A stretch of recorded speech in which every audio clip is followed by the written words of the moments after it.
চিন্ময় দাসকে কারাগারে পাঠানোর নির্দেশ, আদালতের অনুসারীদের সঙ্গে পুলিশের সংঘর্ষ, রাষ্ট্রপক্ষের আইনজীবী নিহত, ভারতের নিন্দা। আন্দোলনকারীদের দমন করে নয়, আলোচনায় সমাধান সম্ভব বললেন স্বরাষ্ট্র উপদেষ্টা। গণমাধ্যম ভাঙচুর করলে আইনগত ব্যবস্থা, হুঁশিয়ারি তথ্য উপদেষ্টার। এবং স্বৈরাচার পালিয়ে গেলেও ষড়যন্ত্র চালিয়ে যাচ্ছে তাদের দোসররা বললেন তারেক রহমান। ধৈর্য ধরে অন্তর্বর্তী সরকারকে সময় দেওয়ার আহ্বান মির্জা ফখরুলের।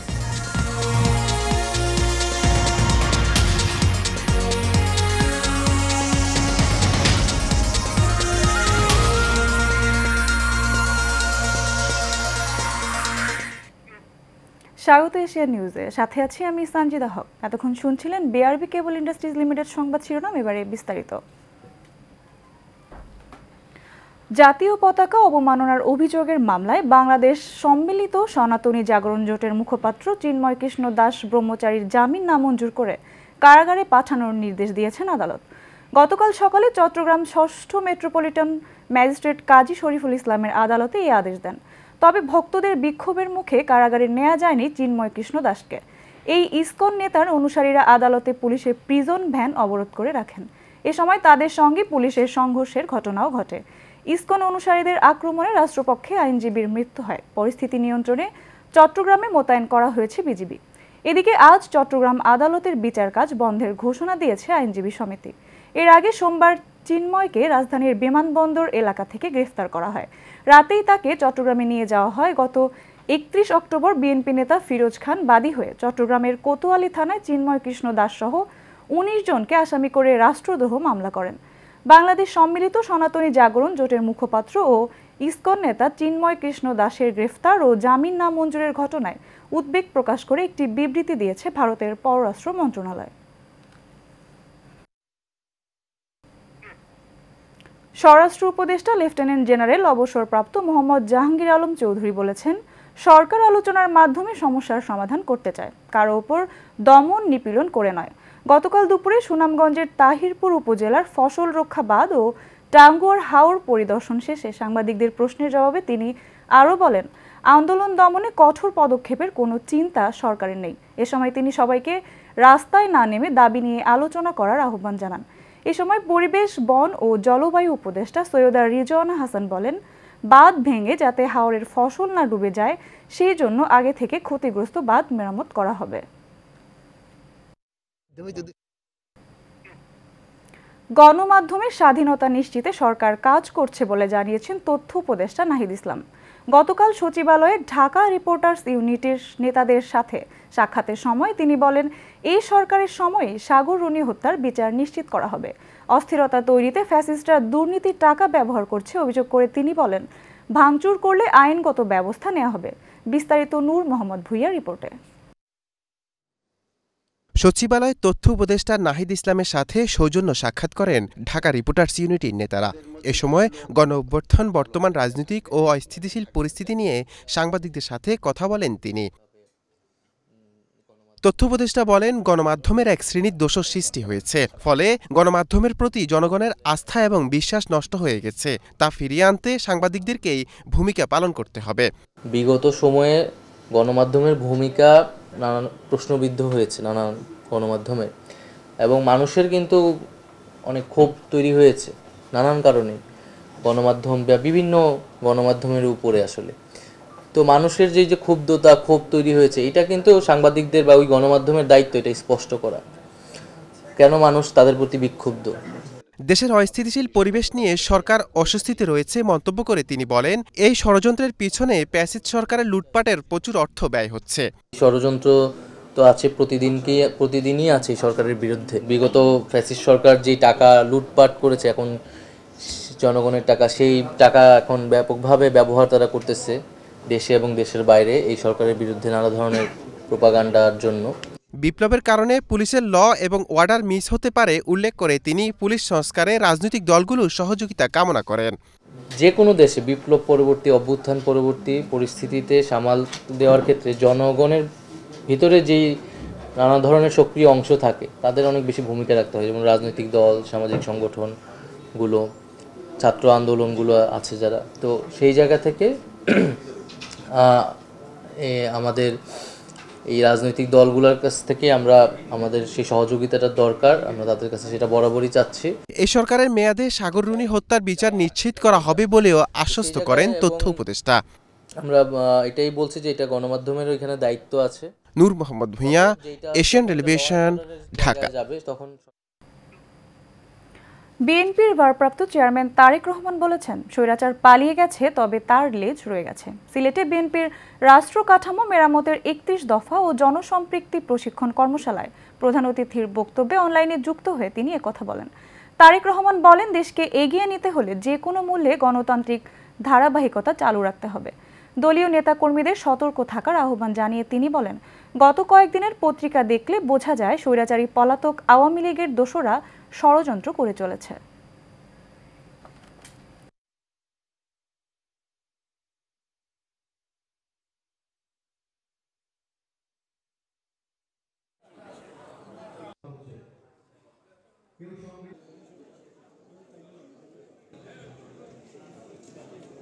গণতান্ত্রিক প্রক্রিয়াকে যদি আমরা কন্টিনিউ করতে পারি, গণতান্ত্রিক প্রক্রিয়াকে যদি আমরা চলমান রাখতে পারি, অনলি দেন আমরা এই দেশকে সামনে এগিয়ে নিতে পারবো। অনলি এই দেশের, তাহলে দেশের মানুষকে আমরা নিরাপদ রাখতে।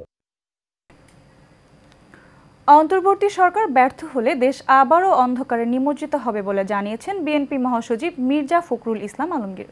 গতকাল রাজধানীর গুলশানের এক হোটেলে তারেক রহমানকে নিয়ে লেখা বইয়ের প্রকাশনী অনুষ্ঠানে তিনি একথা বলেন। এ সময় দেশের মানুষকে ধৈর্য ধরে অন্তর্বর্তীকালীন সরকারকে সংস্কারের সময় দেওয়ার আহ্বান জানান বিএনপি মহাসচিব। মোশাররফ তালুকদারের ক্যামেরায় কাউসার আহমেদের রিপোর্টে বিস্তারিত।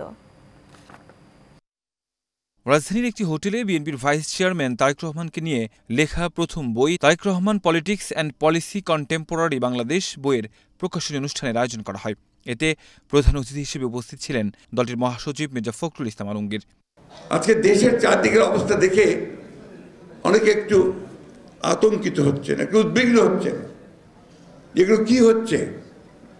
আসলে আপনাদের বুঝতে হবে, আমাদের সেই শত্রুরা যারা সামনে থেকে চলে গেছে, কিছু পেছনে থেকে তারা এই দেশকে আবার অস্থির করে তুলছে। অনুষ্ঠানে তারেক রহমান সম্পর্কে মির্জা ফখরুল বলেন, শুধু বিএনপিরই নয়, ছাত্র জনতার গণ অভ্যুত্থান সংগঠিত করতে তারেক রহমান নেতৃত্ব দিয়েছেন। তারেক রহমান সকলকে অনুপ্রাণিত করে, উজ্জীবিত করে তিনি কিন্তু আন্দোলনে ঝাঁপিয়ে পড়ার জন্য সকলকে তিনি আহ্বান জানান করেছেন, অনুপ্রাণিত করেছেন। ছাত্র গণ অভ্যুত্থানের মূল সময়টা, সেই সময়টা প্রতি মুহূর্ত তিনি যোগাযোগ রেখেছেন প্রত্যেকের সঙ্গে, এমনকি ছাত্র সমন্বয়কদের সঙ্গে পর্যন্ত। পরে সমসাময়িক বিষয় নিয়ে বিএনপির মহাসচিব বলেন, সবাইকে ধৈর্য ধরে অন্তর্বর্তীকালীন সরকারকে সময় দিতে হবে। জানান, এই সরকার ব্যর্থ হলে দেশ ব্যর্থ হবে। দুর্ভাগ্য আমাদের যে আমাদের দেশের মানুষেরা কেন জানি না আমরা সহনশীলতার অভাব হয়ে গেছে। একটু ধৈর্য ধরতে হবে। আজকে এই সরকারকে আমাদেরকে সহযোগিতা করতে হবে, কারণ এই সরকার ফেল করলে আমরা অভ্যুত্থান ফেল করে যাবে, বিপ্লব ফেল করে যাবে এবং আমরা আবার সেই অন্ধকারে চলে যাব। চলমান সমস্যার সমাধানের জন্য নির্বাচিত সরকারের প্রয়োজনের কথা জানান মির্জা ফখরুল। অনুষ্ঠানে জ্যেষ্ঠ সাংবাদিক শফিক রেহমান সহ বিএনপির শীর্ষস্থানীয় নেতাকর্মীরা উপস্থিত ছিলেন। কাউসার আহমেদ, এশিয়ান টেলিভিশন, ঢাকা। ছাত্রদের প্রতি সরকার কত নির্মম হতে পারে বিগত ফ্যাসিস্ট সরকার তা দেখিয়ে দিয়েছে বলে মন্তব্য করেন শিক্ষা মন্ত্রণালয়ের সিনিয়র সচিব সিদ্দিক জোবায়ের। গতকাল আন্তর্জাতিক মাতৃভাষা ইনস্টিটিউট, জুলাই স্মৃতি ফাউন্ডেশন ও জাতীয় বিশ্ববিদ্যালয় উদ্যোগে আর্থিক সহায়তার চেক হস্তান্তর অনুষ্ঠানে তিনি একথা বলেন। এ সময় গণ অভ্যুত্থানে অংশ নেয়া আহত শিক্ষার্থীদের সব ধরনের ফি মওকুফ করা সহ তাদের পাশে থাকার কথা জানান বক্তারা। শেখ সোহাগের রিপোর্টে বিস্তারিত। আন্তর্জাতিক মাতৃভাষা ইনস্টিটিউট, জুলাই স্মৃতি ফাউন্ডেশন ও জাতীয় বিশ্ববিদ্যালয়ের উদ্যোগে আর্থিক সহায়তার চেক হস্তান্তরের জন্য এই অনুষ্ঠানের আয়োজন করা হয়। এ সময় জুলাই স্মৃতি ফাউন্ডেশনের পক্ষ থেকে সকল শহীদদের পরিবারের পাশে থাকার প্রত্যয় ব্যক্ত করেন সাধারণ সম্পাদক সারজিদ আলম। তাদের এই ছবিগুলো আমাদের সামনে রাখা, এই যে আমার সামনে ব্যাকগ্রাউন্ড রয়েছে, এই ব্যাকগ্রাউন্ডটিকে আমাদের ফোনের ওয়ালপেপার করা। তারা তো তাদের জীবন দিয়েছে। আপনাদের এখন এইসব ফ্যাসিস্টের দোসর কিংবা যারা বিভিন্নভাবে এখনো ষড়যন্ত্র করছে, তাদেরকে প্রতিহত করার জন্য ওই মনোবলটুকু ধারণ করতে হবে। ফাউন্ডেশনের প্রধান নির্বাহী মীর মাহবুর রহমান স্নিগ্ধ বলেন, সরকারের পাশাপাশি প্রতিটি পরিবারের পাশে দাঁড়ানো আমাদের দায়িত্ব ও কর্তব্য। শুধুমাত্র সরকারের দায়িত্ব না, এই পরিবারদের পাশে দাঁড়ানো। বাংলাদেশের প্রতিটা মানুষের দায়িত্ব এই পরিবারদের পাশে দাঁড়ানো। যারা শহীদ হয়েছে, যারা আহত হয়েছে, তারা তাদের রক্তের বিনিময়ে আমাদেরকে একটি সুন্দর বাংলাদেশ উপহার দিয়ে গিয়েছে। অনুষ্ঠানের প্রধান অতিথি শিক্ষা মন্ত্রণালয়ের সিনিয়র সচিব সিদ্দিক জোবায়ের গতকাল 3 কলেজের শিক্ষার্থীদের সংঘর্ষের ঘটনা অনাকাঙ্ক্ষিত উল্লেখ করে শিক্ষার্থীদের ক্লাসে ফেরার আহ্বান জানান। তাদেরকে এইভাবে বোঝাতে হবে যে আমরা যেই অর্জনটা করেছি সেটাকে সুসংহত করতে হলে, সেটাকে যেই উদ্দেশ্য নিয়ে আমরা এটা করেছি সেই উদ্দেশ্যকে যদি আমরা সফল করতে চাই তাহলে আমাদের ছাত্রদেরকে ক্লাসে ফিরে যেতে হবে। শুধু ক্লাসের কাজে না, ক্লাসের কাজ পরবর্তীতে দেশ গঠনে, জাতি গঠনে কিভাবে গঠনমূলক কাজে নিয়োজিত হওয়া যায় সেদিকে যেন তাদেরকে আমরা বেশি উৎসাহিত করতে পারি। ছাত্রদের প্রতি সরকার কত নির্মম হতে পারে বিগত ফ্যাসিস্ট সরকার তা দেখিয়েছে বলে মন্তব্য করেন তিনি। শেখ সোহাগ, এশিয়ান টেলিভিশন, ঢাকা। স্থানীয় সরকার, পল্লী উন্নয়ন ও সমবায় মন্ত্রণালয় এবং যুব ও ক্রীড়া মন্ত্রণালয়ের উপদেষ্টা আসিফ মাহমুদ সজীব ভুঁইয়া বলেছেন, সকল সেক্টরে সংস্কারের পর সরকার নির্বাচনের দিকে যেতে চায়। গণ অভ্যুত্থানে মানুষের যেই আকাঙ্ক্ষা, বাংলাদেশের স্বাধীনতার অর্ধ শতাব্দী পর এই সংস্কারের সুযোগ এসেছে। এই সুযোগটা অন্তর্বর্তী সরকারই কাজে লাগাতে চায়। গতকাল মঙ্গলবার বিকেলে রংপুরের কাউনিয়ায় বিভিন্ন উন্নয়নমূলক নির্মাণ কাজের ফলক উন্মোচন ও অসহায় ও দুস্থদের মাঝে শীত বস্ত্র বিতরণ শেষে সাংবাদিকদের প্রশ্নের জবাবে তিনি একথা বলেন। উপদেষ্টা বলেন, শহীদ ও আহতদের ত্যাগকে বাস্তবায়নের মাধ্যমে দেশের সকল সেক্টরে সংস্কারের পর সরকার নির্বাচনের দিকে যেতে চায়। শতাব্দী স্বাধীনতার অর্ধ শতাব্দী পর এই সংস্কারের একটা সুযোগ এসেছে। এই সুযোগটাকে আমরা কাজে লাগাতে চাই এবং এত শহীদ আহতরা যে কারণে মূলত এই আত্মহত্যা এবং ত্যাগ করেছে সেটাকে বাস্তবায়ন করার মাধ্যমে আমরা সেটা বাস্তবায়ন করার জন্য সংস্কারের মাধ্যমে, সকল সেক্টরের সংস্কারের মাধ্যমে আমরা একটা নির্বাচনের দিকে যেতে।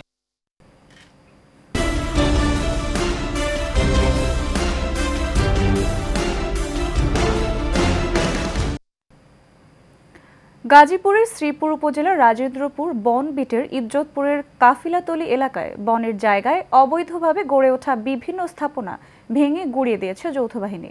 মঙ্গলবার সকাল 9টা থেকে বিকেল 3টা পর্যন্ত উচ্ছেদ কার্যক্রম চালায় বন বিভাগ। রাজেন্দ্রপুর রেঞ্জের আওতায় এসব বনভূমি উদ্ধার করা হয়। রাজেন্দ্রপুর বিট কর্মকর্তা ফেরদৌস জানান,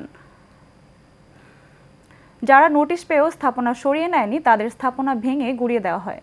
উচ্ছেদ অভিযানে সেনাবাহিনী, শ্রীপুর থানা পুলিশ, র্যাব ও আনসার বাহিনী সহ বন বিভাগের কর্মীরা অংশগ্রহণ করেন। এ সময় শ্রীপুর উপজেলা নির্বাহী কর্মকর্তা ব্যারিস্টার সচিব আহমেদ, সহকারী বন সংরক্ষক শামসুল আরেফিন, বিট কর্মকর্তা ফেরদৌস সহ যৌথ বাহিনীর 230 জন সদস্য অভিযানে অংশ নেয়। গাজীপুরের শ্রীপুরের মাওনা ইউনিয়নে 6 ও 9 নম্বর ওয়ার্ড শ্রমিক দলের অবৈধভাবে কমিটি ঘোষণার প্রতিবাদে সংবাদ সম্মেলন করেছে মাওনা ইউনিয়ন শ্রমিক দল। বারোতোপা বাজারে আয়োজিত সংবাদ সম্মেলনে ইউনিয়ন শ্রমিক দলের সভাপতি সেলিম মাহমুদ বলেন, বিএনপির দুঃসময়ে মাওনা ইউনিয়নে তাকে শ্রমিক দলের সভাপতির দায়িত্ব দেওয়া হয়। সেই থেকে নিষ্ঠার সাথে দায়িত্ব পালন করে আসছেন তিনি, কিন্তু তাকে না জানিয়ে একটি নতুন কমিটি ঘোষণা করা হয়, তাই এর নিন্দা ও প্রতিবাদ জানান তিনি।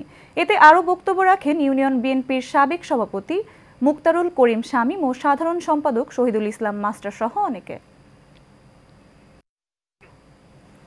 বরিশাল বিভাগে এবার বছরের শুরু থেকে জুলাই পর্যন্ত 7 মাসে ডেঙ্গুর প্রকোপ কম ছিল।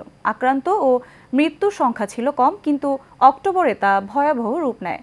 স্বাস্থ্য বিভাগের তথ্য মতে এবারে মারা যাওয়া 38 জনের মধ্যে জানুয়ারি থেকে জুলাই পর্যন্ত 7 মাসে 10 জন মারা গেছেন। আগস্ট ও সেপ্টেম্বর 2 মাসে 9 জন মারা গেছে, কিন্তু শুধু অক্টোবরেই 11 জনের মৃত্যু হয়েছে। আর চলতি নভেম্বরে 2 দিনে 3 জনের মৃত্যু হলো। কামরুজ্জামান ডলারের তথ্য ছবিতে আরও জানাচ্ছেন আরভি ইসলাম হিমু। বরিশালে ক্রমশই প্রকোপ আকার ধারণ করেছে ডেঙ্গু। চলতি মাসে এই জেলায় প্রায় 15 জনের মৃত্যু হয়েছে। এছাড়া প্রতিদিনই ডেঙ্গু জ্বরে আক্রান্ত হয়ে হাসপাতালগুলোতে ভর্তি হচ্ছেন রোগীরা।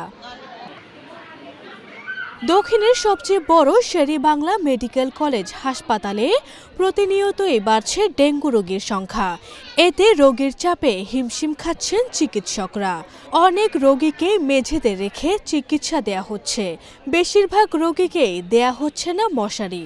এছাড়া হাসপাতাল যেন পরিণত হয়েছে ময়লার ভাগাড়ে। ডেঙ্গু রোগী, হার্টের রোগী, অন্যান্য রোগী একাত্রে রাখা হয়। এতে আমরা আতঙ্কিত যে কোনো মুহূর্তে আমাদেরও ডেঙ্গু ছড়াইতে পারে। এটা আলাদা ওয়ার্ড করা উচিত। হসপিটালের ভিতরে স্বাস্থ্য ঠিক করার জন্য মানুষ আছে, কিন্তু পরিবেশটা হলো অস্বাস্থ্যকর পরিবেশ। এটা যেন কর্তৃপক্ষ এটার দিকে সুদৃষ্টি দেয় এবং এর থেকে যেন যারা রোগী আছে পরিত্রাণ পায়। পুরো ফ্লোরের জন্য একটা বাথরুম, যে বাথরুমের কোনো পরিবেশ নাই, একটা বাথরুমে হয় না। তবে ডেঙ্গু রোগীদের সঠিকভাবে চিকিৎসা দেয়া হচ্ছে বলে দাবি হাসপাতালটির উপপরিচালকের। ডেঙ্গু রোগী আলাদাই রাখা হয়, যেহেতু আমার শের-ই-বাংলা মেডিকেল কলেজ হাসপাতাল পার্শ্ববর্তী হাসপাতাল, এখানে রোগী থাকে 2500-3000 এবং রোগীর ভিড়ের কারণে এমনভাবে রোগী থাকে যে মনে হয় আসলে কাছাকাছি। এদিকে ডেঙ্গু প্রতিরোধে সিটি কর্পোরেশন ও স্বাস্থ্য বিভাগ সহ সংশ্লিষ্ট কর্তৃপক্ষদের কাছে দ্রুত কার্যকরী পদক্ষেপ নেওয়ার দাবি বরিশালবাসীর। আরভি ইসলাম হিমু, এশিয়ান টেলিভিশন। বরিশালের আগৈলছড়া উপজেলার চেঙ্গুটিয়া গ্রামে জমা সংক্রান্ত বিরোধের জের ধরে হামলায় একজন গুরুতর আহত হয়েছে। এ ঘটনায় থানায় অভিযোগ দায়ের করা হয়েছে।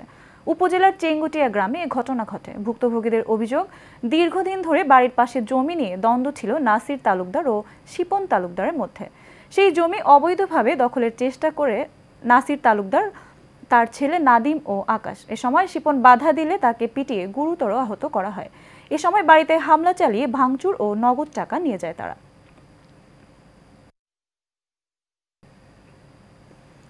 জামালপুরের ইসলামপুরে যমুনার নদী ভাঙনে ভিটে হারিয়ে প্রায় 10 বছর রাস্তার পাশে ও মানুষের বাড়িতে দিন কাটানো 3 কন্যা সন্তানের জননী মিনারার অবশেষে ঠাঁই হলো আশ্রয়ণ প্রকল্পের ঘরে। স্বামী আজাদ মারা যাওয়ায় ছোট 3 মেয়ে নিয়ে সন্তানকে নিয়ে ভিক্ষা করে সংসার চালায় মিনারা। তিনি জানান, স্বামী মারা যাওয়ার পর যমুনার ভাঙনে বসত বাড়িও হারান মিনারা, তাই রাস্তার পাশে ও অন্যের বাড়িতে থাকতে হয়েছে তাকে। বিষয়টি উপজেলা প্রশাসনের নজরে আসলে মিনারাকে দেয়া হয় আশ্রয়ণ প্রকল্পের ঘর।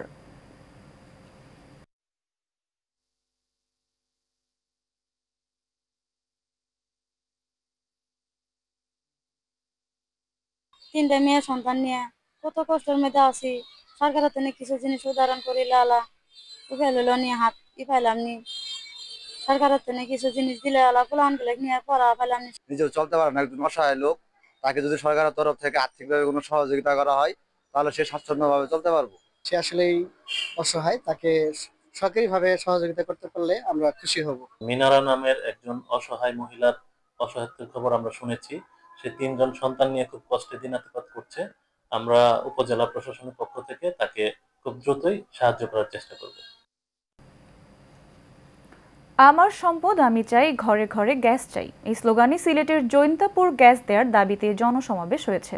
ছাত্র জনতা ঐক্য পরিষদের আয়োজনে হরিপুর বাজার বাস স্টেশনে এই জনসভা হয়।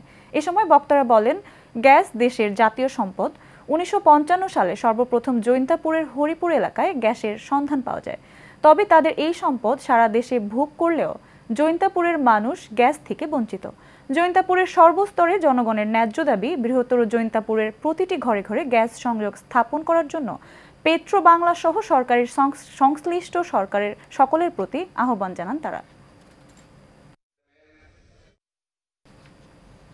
গাইবান্ধায় জলবায়ু পরিবর্তন ও নিরাপদ অভিবাসন বিষয়ে স্থানীয় গণমাধ্যম কর্মীদের সাথে মতবিনিময় সভা অনুষ্ঠিত হয়েছে।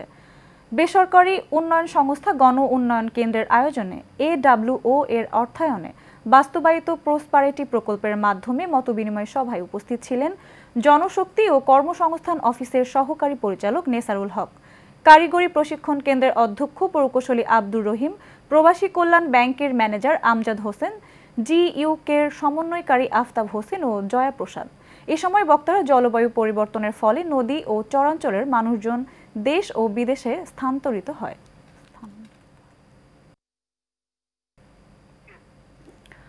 আধুনিকতার সভ্যতায় এগিয়ে যাচ্ছে সাভার উপজেলার ভূমি অফিসের কর্মতৎপরতা। নামজারি আবেদনকারীর দলিলপত্র সূক্ষ্মভাবে যাচাই বাছাই করেন ভূমি সহকারী এক্সিকিউটিভ ম্যাজিস্ট্রেট এস.এম. রাসেল ইসলাম নূর। নামজারি মঞ্জুর হলে প্রকৃত জমির মালিকদের দেয়া হচ্ছে মিউটেশন বা নামজারির সার্টিফাই। এছাড়া মিস কেসের ক্ষেত্রেও জমির দলিলপত্র যাচাই বাছাই এবং সরেজমিন তদন্ত করে পরে দেওয়া হচ্ছে প্রকৃত জমির মালিকদের পক্ষে আদেশপত্র। এতে করে অসাধু ব্যক্তিরা অসন্তুষ্ট হলেও সন্তুষ্ট রয়েছেন প্রকৃত জমির মালিকরা। ভূমির সেবা পেয়ে খুশি সাভারবাসী।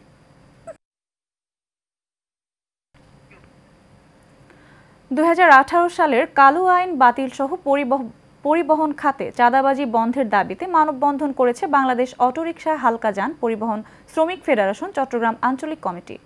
চট্টগ্রাম প্রেস ক্লাবের সামনে আয়োজিত মানববন্ধনে বক্তারা বলেন, পরিবহনে 2018 সালের কালো আইন বাতিল, পরিবহন থেকে বেপরোয়া চাঁদাবাজি, বিআরটিএ লাইসেন্সে হয়রানি বন্ধ করা সহ বিভিন্ন শ্রমিকদের নিরাপত্তা দিতে হবে। সংগঠনের সভাপতি কবির উদ্দিনের সভাপতিত্বে ও প্রচার সম্পাদক মোহাম্মদ রাসেলের সঞ্চালনায় বক্তব্য রাখেন সংগঠনের সাধারণ সম্পাদক মোহাম্মদ ইউসুফ, শ্রমিক নেতা বিপ্লব হাসান, আল আমিন, মীর মোস্তফা মিন্টু, একরামুল ইসলাম সহ সংগঠনের অন্যান্য নেতৃবৃন্দরা। ঢাকার দক্ষিণ কেরানীগঞ্জে আব্দুল্লাপুর বাজারের পার্শ্ববর্তী একটি কাঠের দোকানে সন্ত্রাসী হামলা, ভাঙচুর ও লুটপাটের অভিযোগে সংবাদ সম্মেলন করেছে ভুক্তভোগী ব্যবসায়ী। মঙ্গলবার বিকেলে ক্ষতিগ্রস্ত দোকানের সামনে লিখিত বক্তব্য পাঠ করেন মার্কেটের মালিক আয়ুব খান। তিনি অভিযোগে জানান, গত বৃহস্পতিবার আওয়ামী লীগ সরকার সমর্থক স্থানীয় ক্যাডার সাইফুল ইসলাম, দিদার বক্স, হাসান, রনি, মানিক পিয়ার সহ 8-10 জনের একটি সন্ত্রাসী দল কাঠের দোকানটি দখলে নিতে দেশীয় অস্ত্রশস্ত্র নিয়ে দোকানের ভাড়াটিয়া আওলাদ হোসেনের উপর হামলা চালায়। এতে আওলাদ হোসেন এবং দোকান কর্মচারী শাকিল ও খালেদ আহত হয়। এ সময় সন্ত্রাসীরা দোকানের ক্যাশ বাক্স ভেঙে নগদ 4,35,000 টাকা ও মোবাইল ফোন লুট করে নিয়ে যায়। এ ঘটনায় ভুক্তভোগীরা 13 জনের নাম উল্লেখ করে দক্ষিণ কেরানীগঞ্জ থানায় একটি মামলা দায়েরের পর 2 জন গ্রেফতার হলেও বাকিরা প্রকাশ্যে ঘুরে বেড়াচ্ছে। এতে চরম নিরাপত্তাহীনতায় ভুগছে ভুক্তভোগীরা। তারা দ্রুত বাকি আসামিদের গ্রেফতারের দাবি জানান। নির্দিষ্ট স্থানে ময়লা ফেলুন, পরিচ্ছন্ন সাগাঠা গড়ুন। এই প্রতিপাদ্যকে সামনে রেখে সাগাঠা উন্নয়ন সংস্থার উদ্যোগে গাইবান্ধার সাগাঠা থানা, হাসপাতাল, বিভিন্ন হাটবাজার, শিক্ষা প্রতিষ্ঠানে ময়লা নির্দিষ্ট স্থানে রাখার ড্রাম বিতরণ করা হয়েছে। সাগাঠা উন্নয়ন সংস্থার প্রতিষ্ঠাতা নির্বাহী পরিচালক ইঞ্জিনিয়ার ফাহমিদুল ইসলাম রানা, সাগাঠা থানার ভারপ্রাপ্ত অফিসার ইনচার্জ সোহেল রানার নিকট ড্রাম হস্তান্তর করেন। এ সময় সাগাঠা থানার এসআই, সাগাঠা উন্নয়ন সংস্থার কেন্দ্রীয় সাংগঠনিক সম্পাদক মেহেদি হাসান সহ সাগাঠা উন্নয়ন সংস্থার বিভিন্ন পদের সদস্যরা উপস্থিত ছিলেন।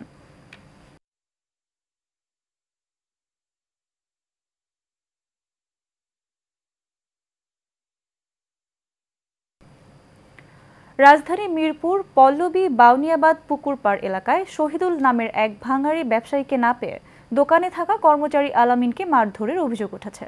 ভুক্তভোগী কর্মচারী আলামিন জানায়, সুমন, দেলোয়ার, রাজন সহ অজ্ঞাতনামা 10-12 জন প্রথমে দোকান লুটপাট করে।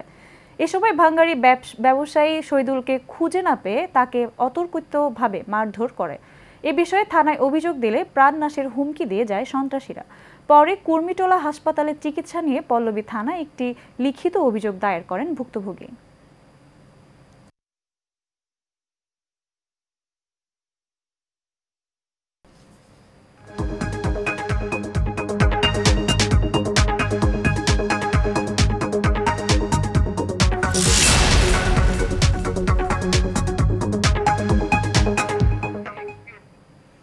এক্সিম ব্যাংক বাণিজ্য সংবাদ। সাভারের আশুলিয়ায় বকেয়া পাওনাদি বেতন পরিশোধের দাবিতে নবীনগর চন্দ্রা মহাসড়ক অবরোধ করে বিক্ষোভ করেছেন লেনি ফ্যাশনস ও লেনি অ্যাপারেলস কারখানার শ্রমিকেরা। সকাল 7টা থেকে ঢাকা রপ্তানি প্রক্রিয়াকরণ এলাকার সামনে মহাসড়ক অবরোধ করে বিক্ষোভ করেন তারা। এতে তীব্র যানজটের সৃষ্টি হয়েছে। চরম দুর্ভোগে পড়েছেন এই সড়ক যাতায়াতকারীরা। শ্রমিকরা জানায়, 4 বছর আগে শ্রমিকদের বেতন বকেয়া রেখে বন্ধ হয়ে যায় লেনি ফ্যাশন ও লেনি অ্যাপারেলস কারখানা। এরপর কারখানা দুটির একটি বিক্রি করে দেন বেবচা কর্তৃপক্ষ। কারখানা বিক্রির টাকা ব্যাংকে জমা থাকলেও শ্রমিকদের বকেয়া এখনও পরিশোধ করা হয়নি। বাংলাদেশে বিশ্বমানের শিক্ষার সুযোগ নিয়ে এসেছে IWS অনলাইন স্কুল। প্রথম ডিজিটাল স্কুল হিসেবে online Cambridge assessment international education থেকে স্বীকৃতি পেয়েছে স্কুলটি। এটি শিক্ষার্থীদের একাডেমিক উন্নয়ন ও গুরুত্বপূর্ণ লাইফ স্কিল দিয়ে থাকে। IWS online school United Kingdom register of learning providers ও council of British international school থেকেও স্বীকৃতি পাওয়া, যা প্রমাণ করে স্কুলটির প্রোগ্রামগুলো আন্তর্জাতিক মানের। IWS online school British curriculum অনুসরণ করে এবং ব্রিটিশ কারিকুলামে অভিজ্ঞ শিক্ষক দিয়ে শিক্ষাদান করে। সম্প্রতি বাংলাদেশে স্কুলটির উদ্বোধন উপলক্ষে আয়োজিত অনুষ্ঠানে অংশ নেন বিশিষ্ট অতিথিরা।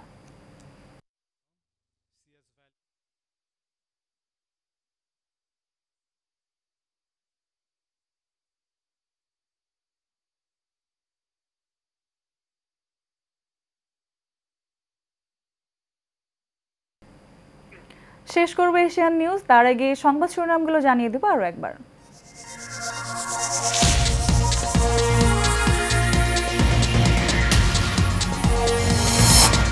চিন্ময় দাসকে কারাগারে পাঠানোর নির্দেশ, আদালতে অনুসারীদের সঙ্গে পুলিশের সংঘর্ষ, রাষ্ট্রপক্ষের আইনজীবী নিহত, ভারতের নিন্দা। আন্দোলনকারীদের দমন করে নয়, আলোচনায় সমাধান সম্ভব বললেন স্বরাষ্ট্র উপদেষ্টা। গণমাধ্যম ভাঙচুর করলে আইনগত ব্যবস্থা, হুঁশিয়ারি তথ্য উপদেষ্টার। এবং স্বৈরাচার পালিয়ে গেলেও ষড়যন্ত্র চালিয়ে যাচ্ছে তাদের দোসররা বললেন তারেক রহমান। ধৈর্য ধরে অন্তর্বর্তী সরকারকে সময় দেওয়ার আহ্বান মির্জা ফখরুলের। এশিয়ান নিউজ এ পর্যন্তই। পরবর্তী সংবাদ দেখার আমন্ত্রণ রইল। ধন্যবাদ সবাইকে।